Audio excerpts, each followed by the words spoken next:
नमस्कार दोस्तों। भारत में लोग कहते हैं कि किसी व्यक्ति के जाने के बाद उसकी अहमियत पता लगती है। वैसे ही जैसे कि एक सास को उसकी बहू की अहमियत उसके मायके जाने के बाद पता लगती है। अब यहाँ पर सास बहू को साइड में रख देते हैं दोस्तों। वहीं दूसरी तरफ हम बात करते हैं अतीक अहमद की। अतीक अहमद महान समाज सेवी, जो ऐसे लोगों की नजरों में है जो हम नहीं देख पाए, जो विदेशी मीडिया ने देख लिया कि अतीक अहमद इतना महान समाज सेवी था, उसके बारे में तो हमें जरूर बताना चाहिए। तो ये बीड़ा उठाया है, अतीक अहमद को महान समाज सेवी, महान व्यक्ति बताने का बीड़ा उठा लिया है विदेशी मीडिया ने। न्यूयॉर्क पोस्ट देख लीजिए, रॉयटर्स देख लीजिए या फिर वॉशिंगटन पोस्ट देख लीजिए, उन सभी ने अतीक अहमद को लॉ मेकर बताया है। अल जजीरा ने भूतपूर्व सांसद बताया है। तो बीबीसी ने सोचा कि मैं पीछे क्यों हटूं। बीबीसी ने तो अतीक अहमद की तारीफों के पुल बांध दिए। तो दोस्तों यहाँ पर बीबीसी ने जो दिखाया कि भाई अतीक अहमद तो महान समाज सेवी था। हाँ, वैसा ही समाज सेवी था जैसा कि आज का अर्जुन फिल्म में अमरीश पुरी होता है, जो थोड़े से पैसों का कर्जा देकर उन गरीबों की जमीनें हड़प लेता है। अब योगी जी भी कम नहीं है, उन्होंने अमिताभ बच्चन की भूमिका निभा ली है, जिसके बाद इस अतीक अहमद के खौफ को, जिस तरह अमरीश पुरी के खौफ को कम किया था इसने अमिताभ बच्चन ने, वैसे ही योगी जी ने अमिताभ बच्चन की भूमिका निभाते हुए अतीक अहमद का खौफ खत्म कर दिया है।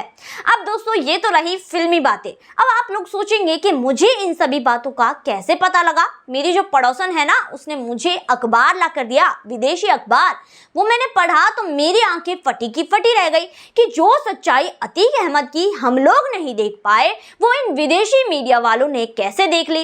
अब यहाँ पर मैं आपको बताऊं कि बीबीसी में जो रिपोर्ट लिखी है वो भी एक हिंदुस्तानी ने ही लिखी है। तो आप क्या सोचेंगे? जी हाँ, बीबीसी में जो रिपोर्ट लिखी गई है, पोस्ट की गई है, उसमें जो रिपोर्ट लिखी है वो लिखी है भारतीय मूल की गीता पांडे ने, जिन्होंने पूरी तरह से यहाँ पर अतीक अहमद को गरीबों का मसीहा बताया है। वहीं दूसरी तरफ जाकिर अली त्यागी ने भी एक पोस्ट किया है। महान पत्रकार जाकिर अली त्यागी, उन्होंने एक पोस्ट किया है जिसमें अतीक अहमद को शिक्षा बांटने वाला, माँ बाप को बच्चों की शिक्षा के लिए प्रेरित करने वाला बताया है, और कहा है कि अतीक अहमद तो इतने अच्छे थे कि बच्चों को फ्री में यूनिफॉर्म दिया करते थे। अब यहाँ पर बच्चों को प्रेरित किया करते थे, उनके माँ बाप को प्रेरित किया करते थे कि बच्चों को पढ़ाओ, चाहे मदरसों में ही क्यों ना पढ़ाओ।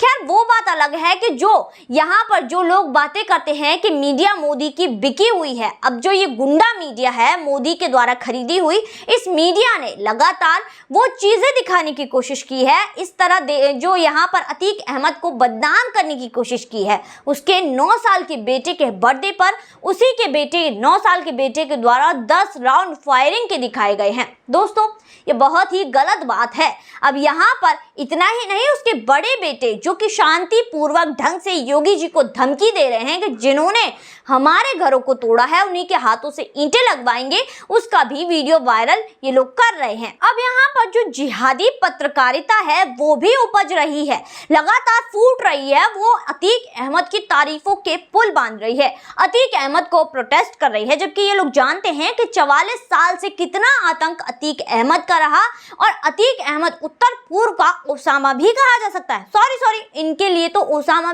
ओसामा जी था। जी हाँ दोस्तों, जिस तरह अब आज अतीक जी बन गया है, ये लोग कह रहे हैं, गला फाड़ कर कह रहे हैं कि भाई अब तो भारत में लोकतंत्र की हत्या हो रही है। अब मैं आपको बताऊं कि जब इतने सालों से सैकड़ों हत्याएं अतीक अहमद ने की, तब लोकतंत्र की बिल्कुल हत्या नहीं थी।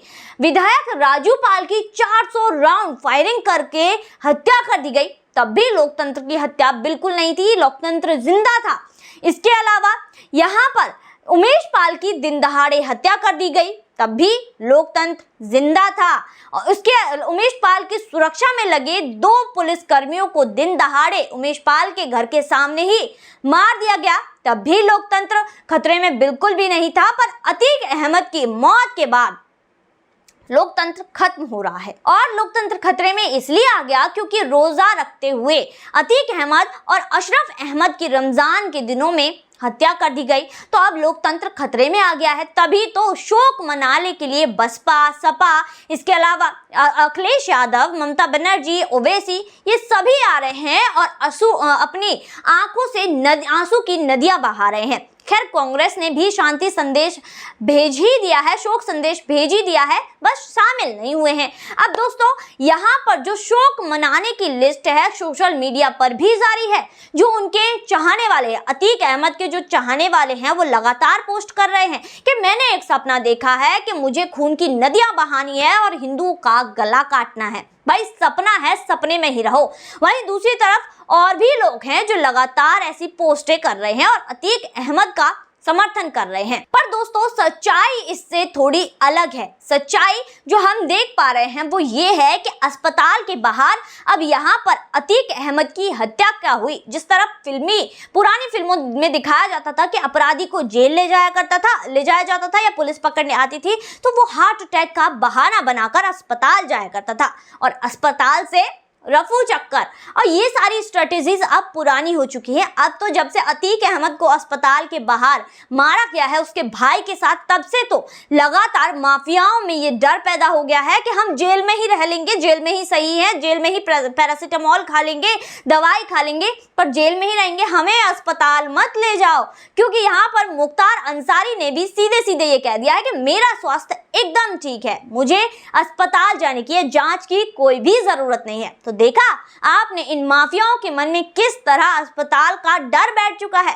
तो दोस्तों आज की वीडियो में बस इतना ही, फिर मुलाकात होगी ऐसी वीडियो के साथ। तब तक के लिए देखते रहिए थिंक टैंक।